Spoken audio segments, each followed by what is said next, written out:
Gary Wagner starts off the week with us right before the Fed. He joins us next.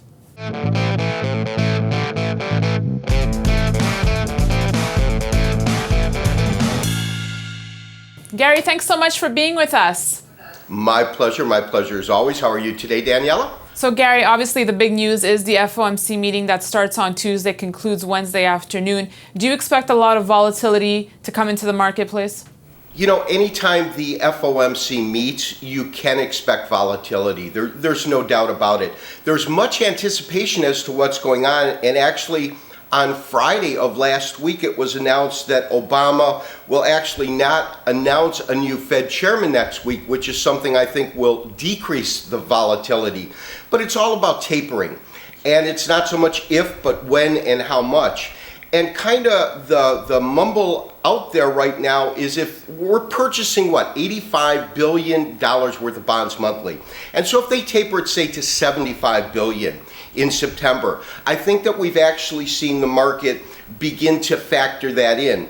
The big drop that we saw last week, in which we saw a $40 drop on Thursday, another $10, $11 drop on Friday, was that war premium coming out and the premium coming out that is the anticipation of tapering.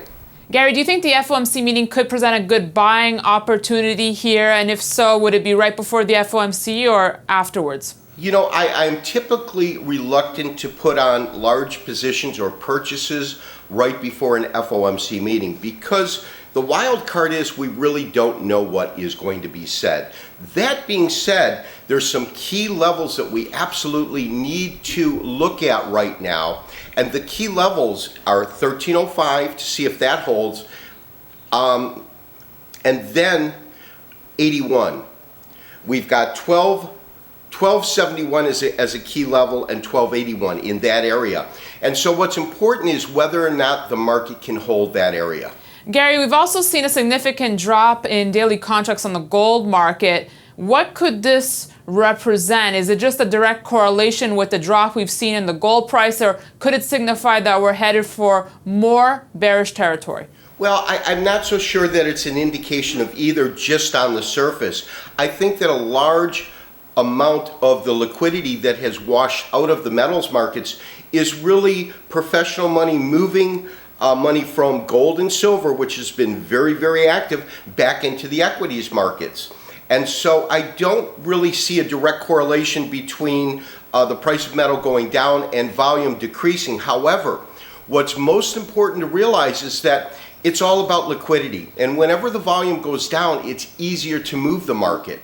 And so that the decrease in liquidity will increase the volatility or the market itself, its daily range, because of the liquidity going lower. All right, Gary, as always, let's get to your insert. What have you brought to us this week? Well, today we're going to look at the other side of the coin. We've talked about Elliott wave bull counts, and with this recent decline, there's a possibility that we're actually going into a bear count. And so I want to present both of those models to our viewers this week so that they can decide and take that information and hopefully have that information be effective in their investing and trading. On that note, let's get to it. Consider this. Last week at this time, when we take a look at the gold market, this being the 9th day of September right in here, we were looking at gold at roughly 1390, 1391. We witnessed pretty much a $100 drop through all of last week. It's currently Sunday night here in Hawaii, Monday in Australia, Hong Kong. The market has just begun to open for the week, and as you can see, it's trading up a couple of dollars, but what's very, very interesting is the way this market sold off on Friday the 13th. Once it hit this low, though, the low roughly at, I believe it was 1307. We'll check that low in a second, but once it hit that low, this market really steamrolled back to the upside, currently trading roughly at 1330 per ounce. Now, when we look at an hourly chart, you can really see what I was referring to when I talk about the way that this market came up. You can see this is the 13th, of course, right in here. And on this hourly chart, in a period of about 4 hours, we came off of the low 1305. That's an important number. We'll talk about that in a second. And climbed to an intraday of about 1335 before backing off. This is the market's open as of today. We are looking at a 2-day chart, continuous contract COMEX gold. And we can really see the dynamic sell-off that we witnessed last week right in here. Of course, it began the week before, especially on a 2-day chart. But what's very, very important to me, and we broke below 1335. The reason I believe that to be such a significant number is we have really identified a band of Fibonacci retracements that are clustered very close together. I call them harmonics. It's my definition of harmonic. And we have a very long one that really begins, you can see the market sitting here flat right as it takes off of, just call it above $400, $700. This is after hitting this dramatic top at about 1100 and coming down. And then we have one more fib retracement which begins at just below 1200 right in here. This is also a significant area. When we look at all three of those together, you can see we begin at roughly 1334 to 1371. That's that cluster. And that's an important area. The fact that we closed below that to me is significant. We could have easily done some long-term damage in terms of the technicals and gold. We're looking at a daily chart. Gold is under significant pressure, now trading slightly lower on the day, start of Monday overseas. And the reason that I looked at 1305 to 1308 as a critical area is as follows. One fib retracement, which begins beginning of July, the low of 1181, to the apex or the top of this rally 1430. When we do that, the different fib retracement levels are as follows. 50% 1308, 61% 1277. If you recall from our first sets of charts that as this market came down and broke to an intraday low of 1305, it really bounced back up. And so it's my belief that in terms of a support level right now, 1305 to 1308 is a critical area to hold. If it cannot hold this area, the next area it almost has to test is below 1300 at about 1275 to 1277. Which brings me to the primary point of today's show in terms of what I'm looking at. And what that is the potential for an alternate count. And the alternate count would be under the assumption that this major fourth is really still in play and that we've absolutely entered a bear market and need to do our count with a bear market count as opposed to a bull market count. Now, what's the difference? It's always going to be a stair step. 1, 2, 3, 4, 5, some sort of retracement. A, B, C.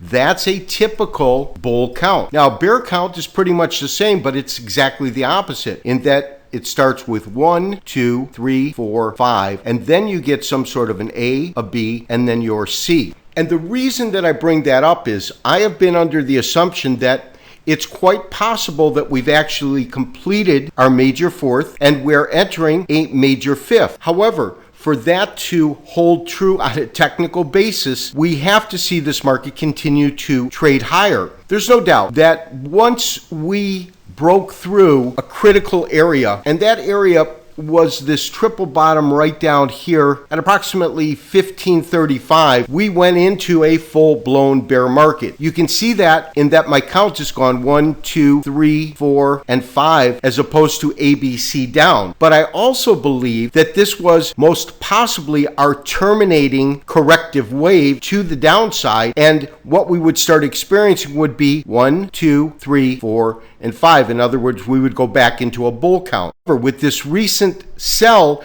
it's put us back into a precarious area in which a case can be made for either count, bull or bear. Now, one bear count that other Elliott wave technicians have been looking at is in which you've got, in essence, an A, a B, a C. This is D or wave 4, and you would get a final wave down or 5 in that way, and that would complete the bear count. The beautiful thing about Japanese candlesticks, about Fibonacci retracement, about Japanese average charts, moving averages, empirical Western or Eastern technical indicators, they have black and white areas. They have very defined rules which either puts a assumption or a hypothesis, proves it, or negates it. In the case of Elliott Wave, it really is an art form as much as it is a science, so a case can be made for this. Obviously, whether we're using a bear count or a bull count, we've been under significant pressure. We continue to be under significant pressure, and the only real saving grace in terms of any technical indicators is the fact that this recent rally was able to take price point of gold from just below $1,200 to just above $1,400, so a $200 rise in the market. With the FOMC meeting coming up this week, of course, I expect increase in volatility, and anything can happen in the market. I still believe that we're under significant pressure and think that we probably will remain so unless something comes out that's construed as bullish during the FOMC meeting. Now, when we look at this 480-minute chart, it's easy to see how the market bounced off this 1305 right in here. In terms of our Japanese average short term, they did go green, but we are now looking at the market at 1324. It has come down since we started recording this insert, and it is going into a doji candle. Doji simply where the open and close are either identical or very, very close. For our Kitco viewers that want more information on this topic and are really interested in this type of technical approach to the gold market itself, I invite you to visit me and the bonus Kitco content that we have available after each and every chart this show. To get to the Kitco bonus content, simply go to our website, thegoldforecast.com, scroll down to the bottom, and you will see this copyright sign, this little blue sign here. Just go ahead and click that. It will take you to the Kitco bonus content page. Chart this after the show. Once you sign in, it will then take you to the additional content available to you. Again, Elliott Wave and Fibonacci as it pertains to the gold market. Gary, thank you so much. My pleasure as always. Look forward to seeing you next week.